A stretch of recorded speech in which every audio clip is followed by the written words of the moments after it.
Hello and welcome to Bloodsport MMA. MMA, mixed martial arts, is just the craziest sport in the world. But before we get to that with some examples, make sure to subscribe to the channel, guys. I would highly appreciate that. It's one click, helps me a lot. Do that now. Thank you very much.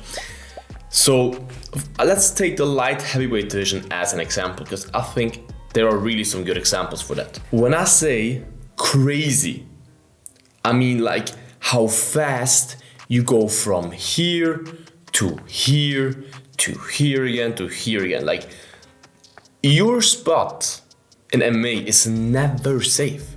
You can be at the top of the world today, and 1.5 years later you're retired, or you're on a 3-fight losing streak, or you're just not in the UFC anymore, whatever. It can change so quick in MMA, because especially with 4-ounce gloves, no shin guards, nothing, with ground and pound, with grappling, with everything allowed, it takes 1 second, one small mistake in a fight that can change your career. Because it can happen that, like, for example, you get catched in an Imanari roll and leg locked, and your knee pops out. Even though you were on a 10-fight winning streak before, you're just effed afterwards. You know what I mean? Like Tony Ferguson, 11 or 12 fight winning streak, was on top of the world. Everybody was like, he can beat Khabib. Then he unfortunately takes a short notice fight against Justin Gaethje, which was not a smart opinion, gets absolutely shattered. Oh, he's hurt! His brain gets absolutely traumatized. Since then, never been the same. He never looked the same again after that fight. And that happened to many fighters. And that shows you how fast it can go in MMA.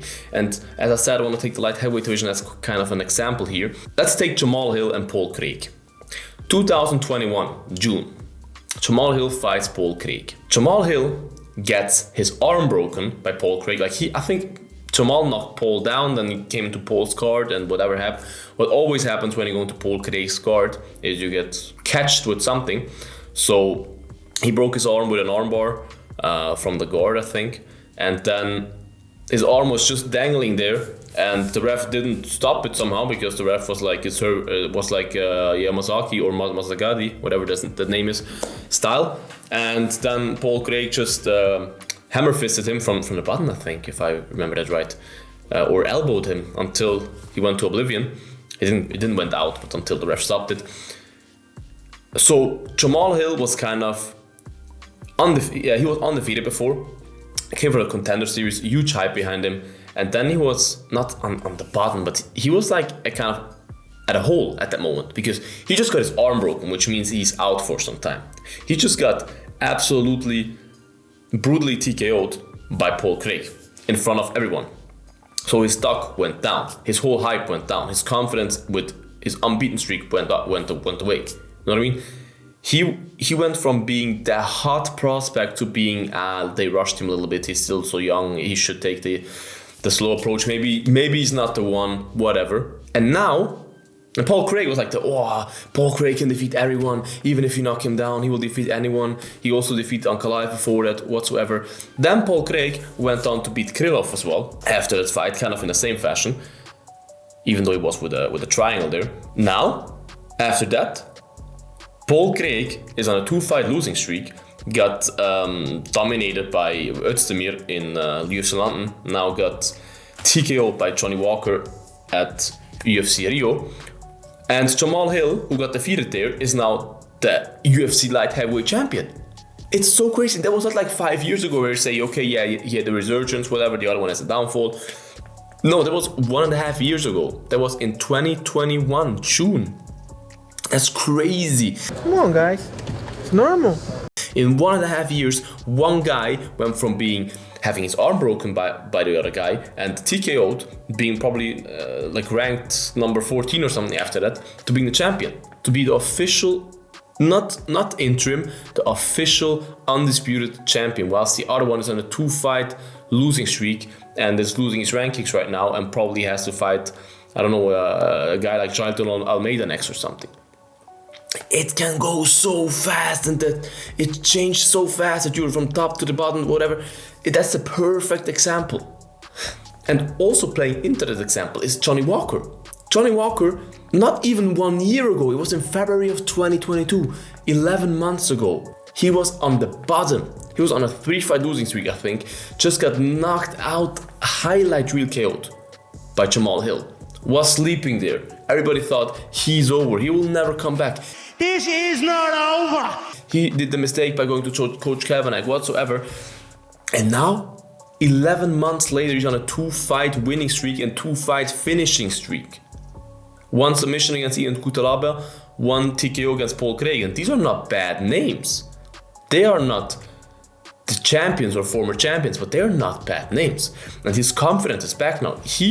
Johnny Walker right now is a confident man at the top of the world, who is probably 1 fight away from a title shot, because I can really see that they booked Johnny Walker against Anthony Smith now for a title eliminator, because he is still out. 1 year ago, he was knocked out unconscious in the cage and everybody laughed at him. Not me, but all the internet gangsters laughed at him. This sport is so crazy. It's so crazy and it can go so fast. And for the last example, let's take Jan Blachowicz. What was it, 2 years ago or something? He was a champion. No, it was in 2020, I think. Summer against Reyes, if I'm right, or October, whatever. Like, let's say 2.5 years ago. He was the champion of the world. He had not the biggest hype, but he had like a big hype kind of behind him, because he was the new crown champ, right? The first champ after John Jones. He was like the legendary Polish power. Everybody said, yeah, he can knock everybody out. What is he now? Is anybody still talking about him? Like, honestly, I love Jan, but does anyone really care about him? If Jan retires tomorrow, does 85% of the MMA community care? Probably not, bro. They will say, yeah, nice, you were champion, congrats, happy retirement, God bless you. But no one will be like, oh no, Jan retires, I'm such a fan. It can change that fast. So that sport is really the craziest sport in the world, in my opinion. And I love it. I love it for that, because it's never boring. It always changes. There's at the beginning of the year, at the end of the year, it will never look the same. The rankings, whatever, it will never look the same. And that's why I love it. That's why I love it. Write your opinion in the comments, guys. Who had the craziest change of events or of his career in the last 2 years? Who went down the most, up the most, whatever? Write in the comments, guys. Make sure to like this video, subscribe to this channel. Tell your family members, friends, whoever you know who likes MMA to subscribe to this channel. They will not regret it. And most importantly, guys, you will also not regret that. Eat your veggies. Okay, guys, see you in the next one. Bye-bye. Bloodsport out.